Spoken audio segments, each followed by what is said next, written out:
Welcome back to Joe Stonner Boxing. So Murodjon Akhmadaliev wins what I suppose you might call a comeback fight against the previously undefeated Kevin Gonzalez. Akhmadaliev, you may remember, in April of this year, lost his IBF and WBA super bantamweight titles to Marlon Tapales in an upset. It was a split decision. And with those titles went the opportunity to fight Naoya Inoue, which Tapales will do on Boxing Day.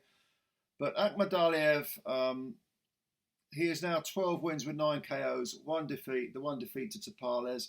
And this was a very good, again, comeback fight, I guess you'd call it, for the 29-year-old from Uzbekistan. A big test. Kevin Gonzalez came with a lot of ambition, came to win, 26 years old from Mexico, typical Mexican tough nut. Previously, he'd outpointed Jose San Martin over 12 rounds, wide decision. And he'd had a lot of fights in, obviously, Mexico, the United States. He'd beaten some guys with decent records like Emmanuel Nieves, Antonio Guzman. A very good fighter, a guy who had earned his right to have this, what I think was a WBA super bantamweight eliminator. But he was just not at the races. Oddly enough, the first 3 rounds of this fight were very, very close, very close. And I got the feeling that perhaps Akhmadaliev had some sort of mental residue left over from the Tapales defeat. He was being quite conservative and looking at Gonzalez, trying to suss him out. Perhaps maybe he was just getting his engine running. It took him a few rounds, but from the 4th round onwards, he really did go through the gears, and he really put it on Gonzalez. And suddenly the fight went from being, nip and tuck, tit for tat, to being a case of Akhmadaliev dominating. And he went through the 4th round, he won that clearly with some. He was first with the punches, seemed to find the range a bit better, was pushing Gonzalez back, which previously hadn't been happening. In the 5th round, he went up another gear. And it was just very, very impressive how he made that progress. He made that ascendancy. Suddenly started to use all the tools that he had in his fistic toolbox, which it's considerable. This Uzbekistan fighter fights a lot like a lot of other Uzbekistan fighters. He likes to come forward and swarm you, and yeah, okay, that leaves you open. Is it Melikuziev, Beck the Bully, Melikuziev? Similar style, and you can get found out against big bangers and guys who are slick. But Gonzalez didn't quite, I don't think, had the firepower. He only got 13 KOs in 26 fights. That's 50% KO ratio. 26 wins, 13 KOs.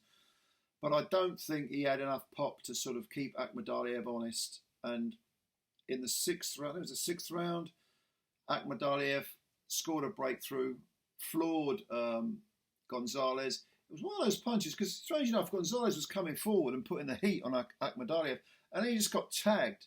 And it was one of those punches one of those knockdowns that didn't look hurtful, but really was, because Gonzalez sort of sat down. But when he got up, it's the effects of the knockdown. Even though it wasn't a highlight reel knockdown, he seemed to have suffered a sort of mild concussion, and he never really looked the same until the end of the fight.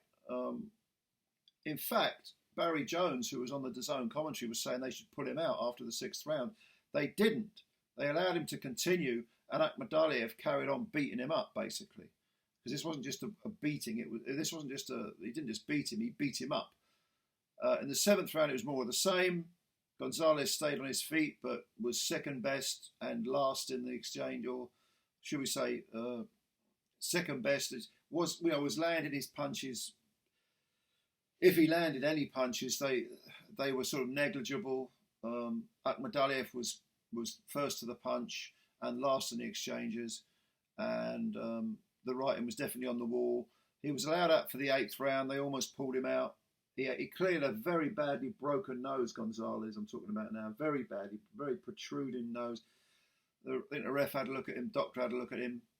the corner said, if you don't win this round, this is just before the 8th round, I'm going to throw the towel in. Probably should have stopped it anyway. Out goes Gonzalez for the 8th round and then gets floored very heavily. And the referee steps in and stops the fight. Probably stopped the round too late, maybe 2, I don't know, certainly 1 round too late. But let's not take anything away from Akhmadaliev. I mean, he was in against a guy who was a threat and did come to win and had some ambition and had plenty of guts as well. I mean, Gonzalez went out on his shield.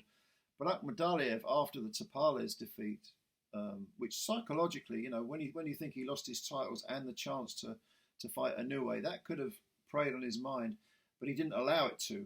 Or if it was preying on his mind, he controlled it. And I was impressed with Akhmadaliev. I do think his style doesn't lend itself to slick guys or guys who are real punchers, because he's going to leave himself open. He's going to come in looking for the opponent at all times. You know, those big swinging hooks. Sometimes he comes in too much of a straight line. But he's entertaining. Can't deny that. He's very, very entertaining. But he can be outboxed. But this is, like I say, this is a WBA super bantamweight eliminator, so he should get a title shot. I think he deserves it. You know, he's been a unified champ, and he was taking on a guy previously undefeated in 27 fights who you know, came to win. So well done to Akhmadaliev. Commiserations to Gonzalez. What do you think of this fight? It was on the undercard of Bam Rodriguez and Sonny Edwards. Have a look at it. Tell me what you think. Comments below as always. Please subscribe to the channel if you could. If you could hit the subscribe button, it helps us a lot. And also the thumbs up button, the like button, if you could do that, we'd be appreciative. Build up Joe Stunner Boxing and spread the word. I'll catch you later. Bye for now.